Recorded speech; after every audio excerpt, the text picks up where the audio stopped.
I'm getting ready to cut the recesses for the hinges in the door, and I've measured my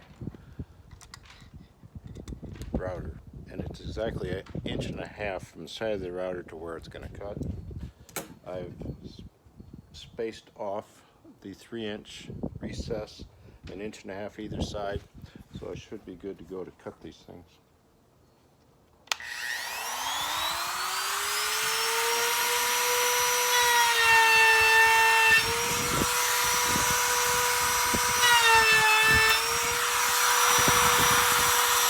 So there are the edge marks, and now I can just freehand out the centers.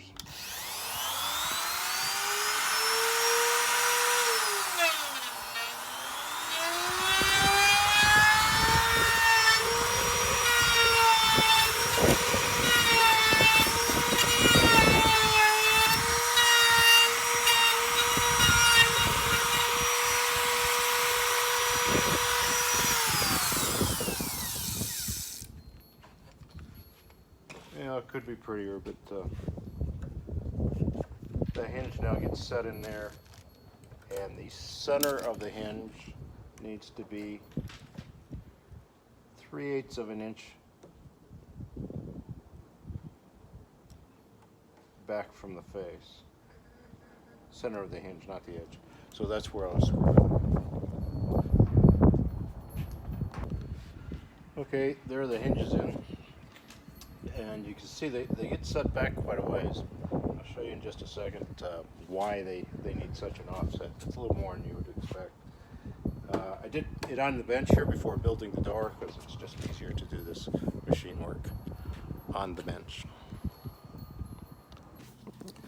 Here's the finished hinge on the prototype. The contrast isn't too great. And you can see how you have to split that piece of trim on the outside. And the trim, right now we're working on the frames for the door. And so we've got the thickness of the pebble skin, and we've got the two thicknesses of the trim that has to clear when the door opens. You see, if you don't have that 3/8 of an inch, that trim is going to bind up when you try and open the door 180 degrees.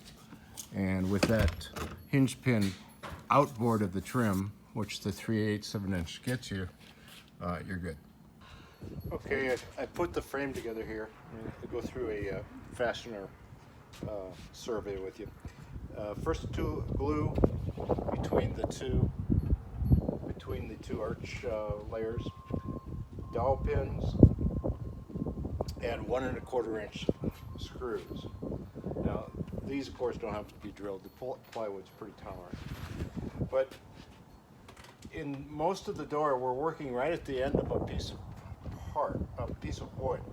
And if you just screw into it, especially the plywood in this direction, it's just going to split. So you have to use pilot holes and clearance holes. Okay, not only did I clearance hole and pilot drill these screws, which are very important. They're definitely going to crack the plywood if you don't do something there. These are 2-inch long drywall screws, so they're going a good inch into the next part. I put construction screws here at 3.5 inches to hold on the block that's going to hold your knob and your deadbolt. And then the traditional way of putting parts together here is in the end with a clearance hole and a pilot hole, 3.5 inch construction screw. All you need is one. Don't worry about it turning because it's going to have plywood glued to it. Now, I didn't try and do this, but it's good that it did. It's a little warped. You see how it's not entirely flat? It's gluing on the plywood. So when I have a scrap piece of wood here. I'm not using the plywood because I don't have a cutout that came from the inside. So I'm going to use this piece of scrap just to demonstrate here. But I'm going to put this on and I'm going to glue it all the way around. And then I'm going to clamp it flat to my table for the glue to cure. And since there's a